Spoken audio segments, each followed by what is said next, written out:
Graça e paz, povo de Deus. Nós estamos aqui para conversar um pouco com você sobre os desafios de um novo ano.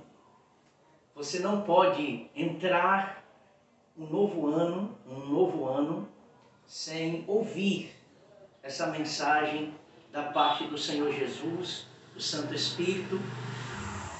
O Espírito Santo falou ao meu coração e eu gostaria de compartilhar com você. E o texto que nós queremos usar como base para a nossa reflexão, os desafios de um novo ano, está na carta de Paulo aos Filipenses, capítulo 3, os versículos 12 ao 16, que nos diz assim a palavra de Deus. Vou ler aqui na versão nova, versão transformadora, a NVT. Diz assim: não estou dizendo que já obtive tudo isso, que já alcancei a perfeição, mas prossigo a fim de conquistar essa perfeição, para a qual Cristo Jesus me conquistou. Não, irmãos, não a alcancei, mas concentro todos os meus esforços nisto, esquecendo-me do passado e olhando para o que está adiante.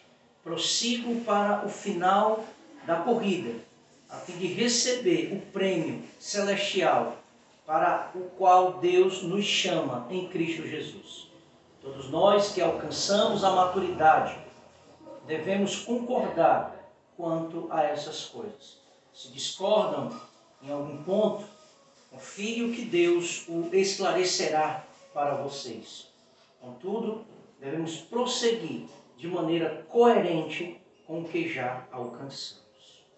Então, palavras do apóstolo Paulo, escrevendo a sua carta aos Filipenses. Essa carta aos Filipenses é conhecida como a carta da alegria, né? Porque nós encontramos o termo regozijai-vos, ou o termo alegria, aproximadamente 16 vezes nós encontramos Paulo falar de regozijo, Paulo falar de alegria.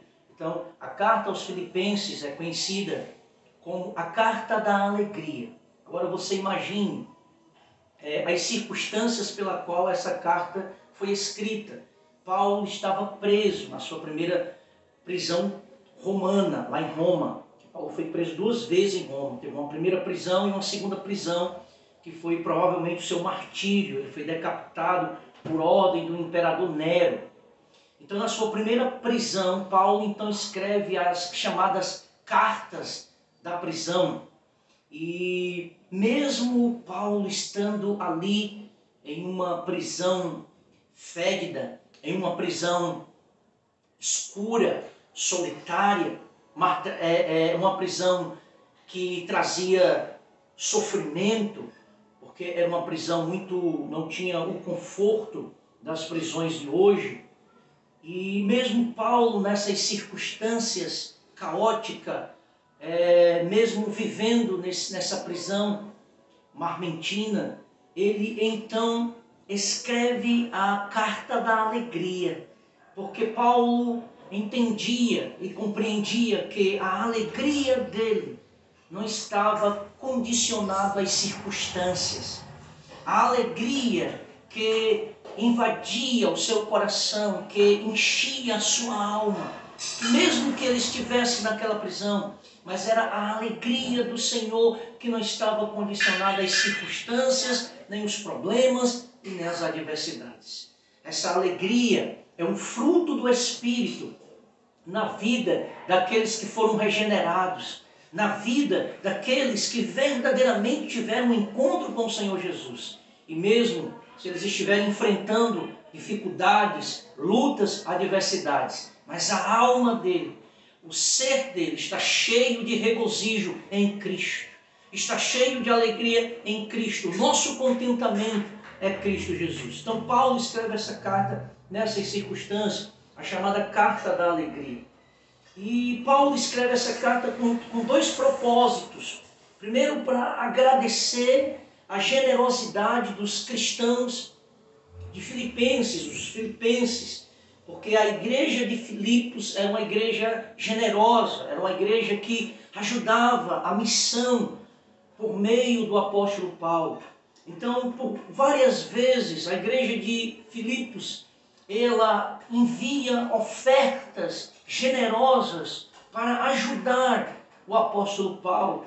Então, Paulo, ele está agradecendo esta generosidade, esta bondade, esta entrega que esta igreja sempre demonstrou, esse zelo, esse amor para com Paulo e para com a obra de implantação de igreja, a divulgação do evangelho, a pregação do evangelho a outros povos na época.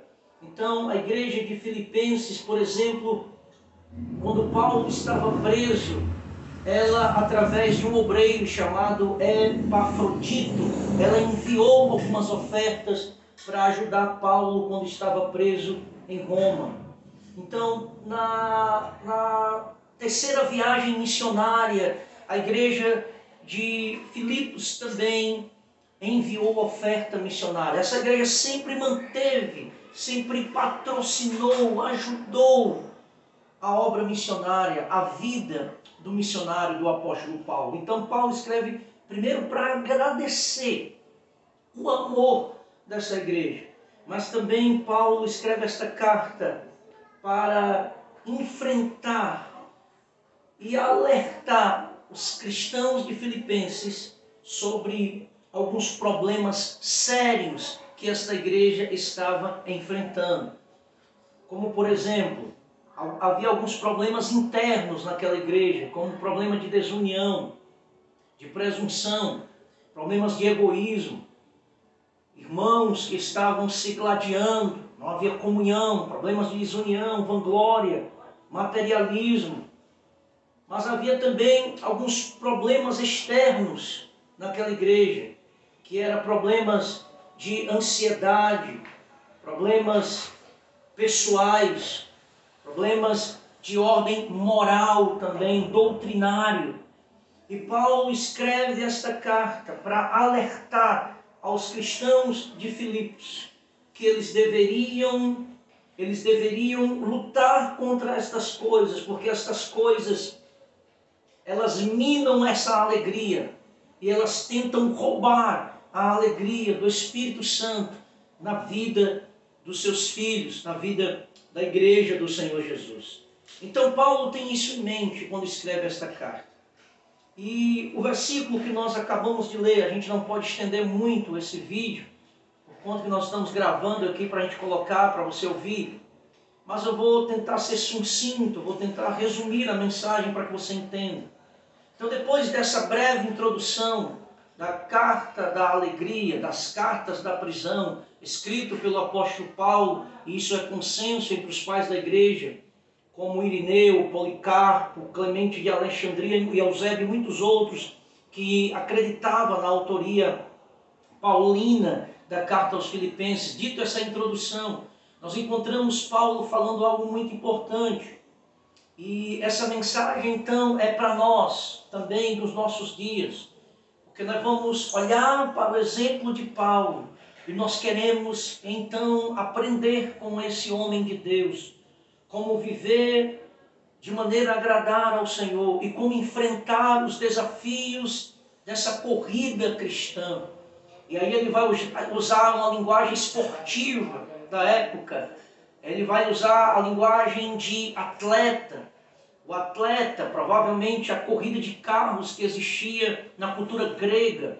Então ele vai dizer que aqueles que correm, eles correm com um objetivo, mas eles precisam enfrentar desafios, eles precisam se preparar para os desafios dessa corrida, para lá na frente alcançar o prêmio. E ele vai usar essa analogia da corrida da época e vai trazer algumas aplicações para a corrida da fé, para a corrida cristã.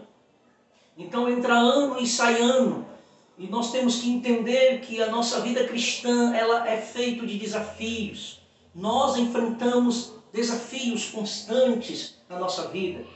O evangelho não é um evangelho fácil, Caminhar com Cristo não é algo fácil, não é a zona de conforto, não é um evangelho que prega rosas, mas lutas, desafios, aflições, perseguições. Não é fácil essa caminhada, existem muitos desafios, muitas barreiras, muita renúncia, muita luta contra o pecado, contra o mundo, contra o nosso adversário.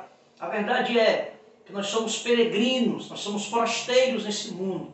Portanto, todas as aflições que nós enfrentamos nesse mundo não se compara com a nossa morada, com aquilo que está preparado para os eleitos, para os salvos. E como peregrinos e forasteiros e estrangeiros, nós sofremos nesse mundo, porque Jesus disse que nós estamos no mundo, mas nós não pertencemos a esse mundo. Portanto, o cristão não pode ter associação com o mundanismo.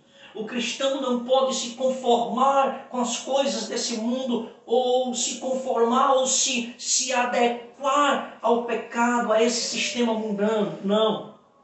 O cristão tem que ser diferente. O cristão tem que fazer a diferença. O cristão não pode agradar a cultura e desobedecer os princípios morais de Deus. Então o cristão tem que enfrentar todas as coisas, porque somos forasteiros. A nossa morada não é aqui. A nossa morada é no céu, no lugar em que Cristo foi preparar para todos aqueles que Ele comprou, que Ele elegeu, que Ele separou pelo seu precioso sangue.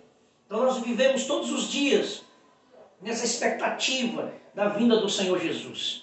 Ao levantarmos, nós sempre estamos pensando sobre a gloriosa vinda do Senhor. E os sinais estão aí para nos provar isso. Portanto, vivendo nessa perspectiva, nós não podemos jamais nos embaraçar com este mundo. Nós não podemos jamais nos conformar a esse sistema e levar uma vida espiritual medíocre, e levar uma vida espiritual de aparência, e levar uma vida espiritual sem temor, sem conhecimento de Deus através da palavra. Não, nós cristãos devemos viver uma vida de poder, de comunhão. Nós devemos viver nesse mundo, mas nós devemos viver na expectativa do futuro, daquilo que Cristo veio. De fato, Ele voltará, e aquilo que Cristo começou, Ele vai consumar, vai se completar. Ele já foi preparar o lugar, já está tudo preparado. Portanto, nós não devemos ser prisioneiros desse sistema. Nós não devemos juntar tesouros nessa terra, porque o nosso tesouro está no céu. É lá que o verdadeiro cristão, é lá a morada santa, e em breve o Senhor transformará essa terra e esse céu em um novo céu e uma nova terra, e assim os santos do Senhor, transformados, irão reinar com o soberano Deus. Então, quando Paulo, nesse capítulo 3 de Filipenses, ele nos dá uma biografia espiritual do seu passado, que vai do versículo 1 ao versículo 11 do capítulo 3 de Filipenses. Ele fala do seu presente, que vai dos versículos 12 ao 16, e ele também fala do seu futuro, que vai do versículo 17 ao 21. Então nós vamos pegar aqui do versículo 12 ao 16. Paulo então nos apresenta novos desafios e valores, depois da nossa conversão. Então, depois que nós nos convertemos, existem desafios para nós, uma caminhada, uma estrada que temos que percorrer. Paulo então usa a figura do atleta, né? O atleta que está cheio de vigor espiritual e que avança para a linha de chegada da corrida espiritual. E essa visão espiritual de Paulo sobre os desafios da vida cristã, uma hora como estrangeiro, outra hora como atleta, ele então está dizendo que essa caminhada, ela tem desafios, e nós precisamos caminhar sobre a visão, sobre o prisma, sobre a perspectiva de Deus. E como é viver nesse mundo sobre a perspectiva e o prisma de Deus? É entender que este mundo passará, que todas as coisas desse mundo passarão, mas aquele que faz a vontade do Senhor permanece para sempre. E que um dia tudo isso vai passar, e que nós, os cristãos, estaremos para sempre com o Senhor Jesus.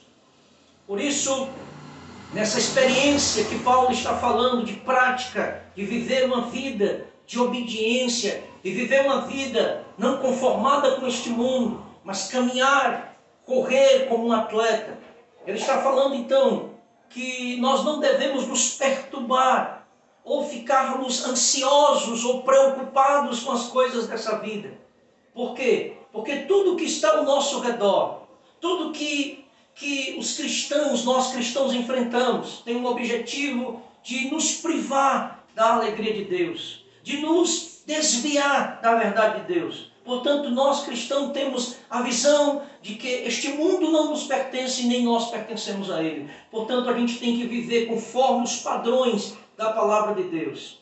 De maneira que a alegria que nós sentimos, de maneira que estar com Cristo e andar com Cristo e ter comunhão com Cristo, vai muito mais além do que os prazeres desse mundo. Então, Paulo usa algumas figuras. Ele vai usar a figura do militar, ele vai usar a figura da construção, ele vai usar a figura do agricultor e ele vai usar a figura do atleta. Nós queremos então pegar a última figura de linguagem de Paulo, que é a do atleta.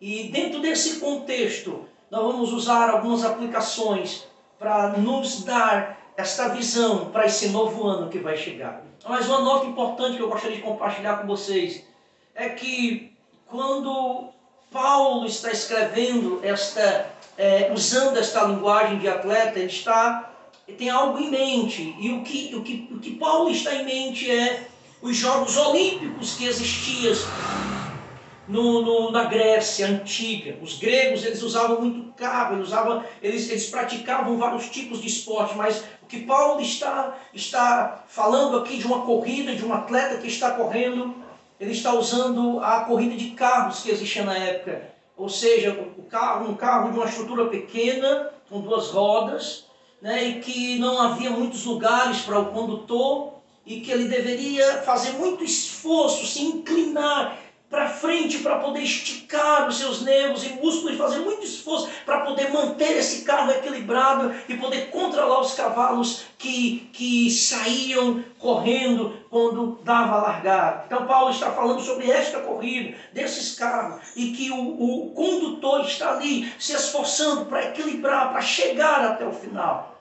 Por isso que nós encontramos, por exemplo, em Filipenses 3,13, o verbo avançar. E esse verbo avançar dá essa ideia. Significa literalmente esticar como quem está em uma corrida. Então Paulo está usando essa linguagem. Aquele homem que está se esticando, que está se esforçando para controlar o carro, para seguir, para controlar aqueles cavalos. E aí ele faz um esforço para avançar, para continuar. E é esse esforço que nós fazemos também para seguir a Cristo Jesus. Mas não é um esforço propriamente humano, mas é um esforço em que o Espírito de Deus, ele nos dá capacidade, poder, graça, para a gente poder suportar e enfrentar todas as nossas dificuldades. Então, falando sobre essa parte introdutória, vamos então para os pontos que eu gostaria de compartilhar com vocês rapidamente.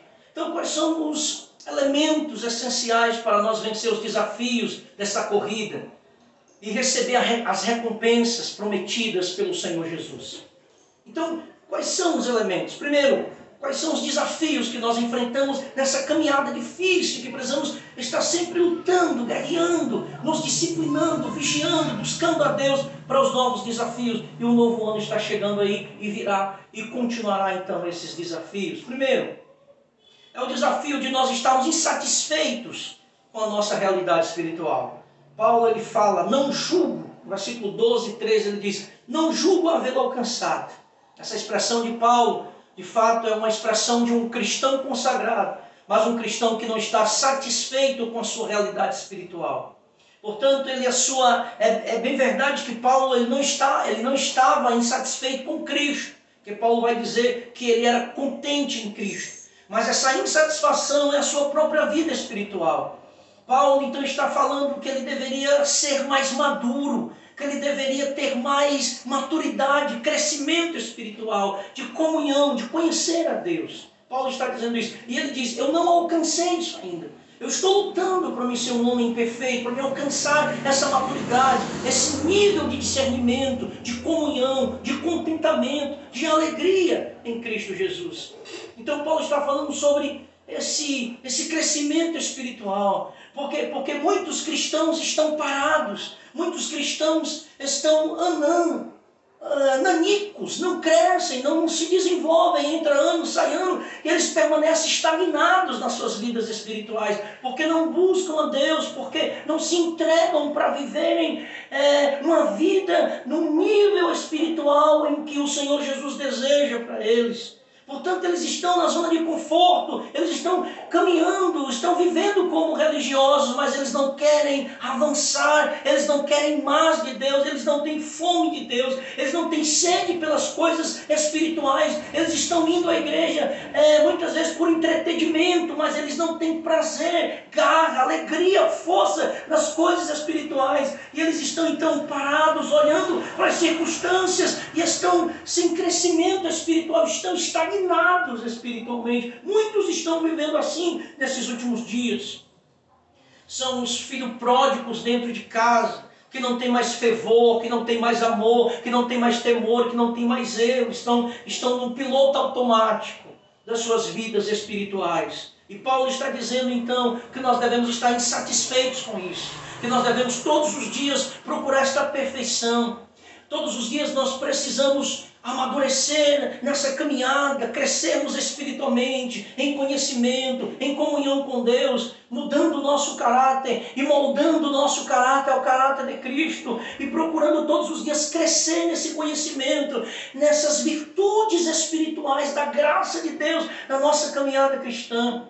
Tem pessoas que têm tanto tempo de igreja, tanto tempo membro de uma igreja, mas não crescem porque são pessoas que pararam no seu crescimento espiritual, porque estão confortáveis e achando que já conhecem o suficiente, e a fonte inesgotável da graça, do poder, da comunhão está aí para que ele se aprofunde, para que ele se cubra, mergulhe nessa profundeza e desfrute dessa comunhão, desse crescimento, desse nível de maturidade. Então é isso que Paulo está falando. Paulo está falando de maturidade, Paulo está falando de crescimento espiritual.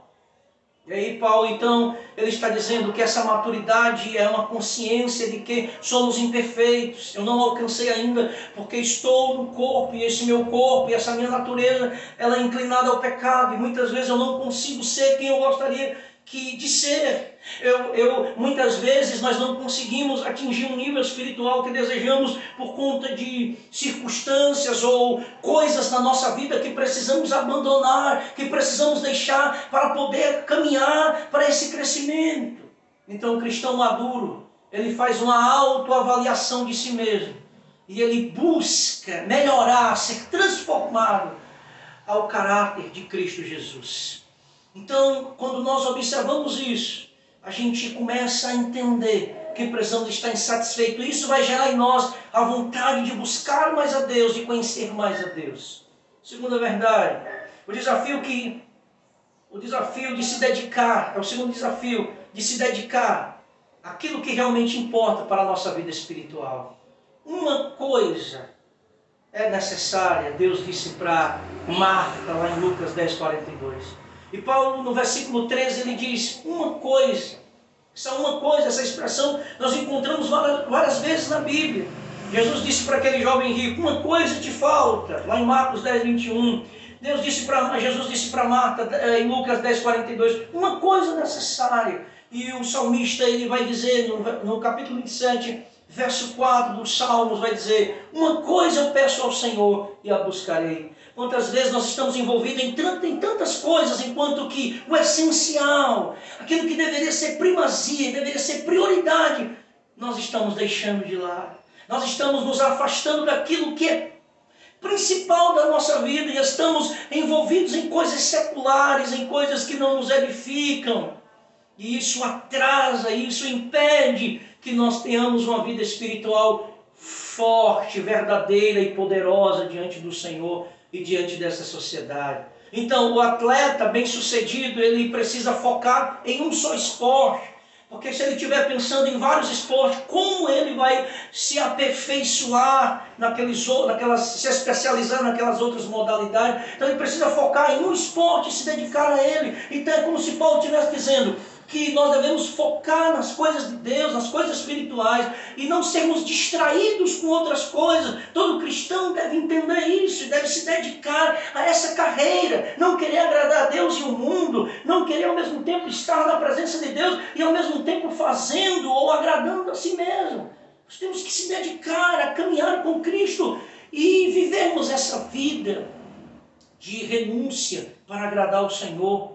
Então é isso que nós precisamos priorizar a vontade de Deus, priorizar as coisas do alto e não ficarmos distraídos com as coisas desse mundo, com as coisas dessa terra. Então, como num mundo caído como o nosso, o que mais importa são os nossos valores e prioridades. Quais têm sido os nossos valores e prioridades? Se nós precisamos passar mais tempo com Deus em oração e renunciar às redes sociais, às coisas que nos embaraçam, que tiram a nossa alegria, que tiram o nosso foco. Então nós precisamos tomar essa posição e priorizar a nossa vida espiritual, porque isso é o que realmente importa para nós.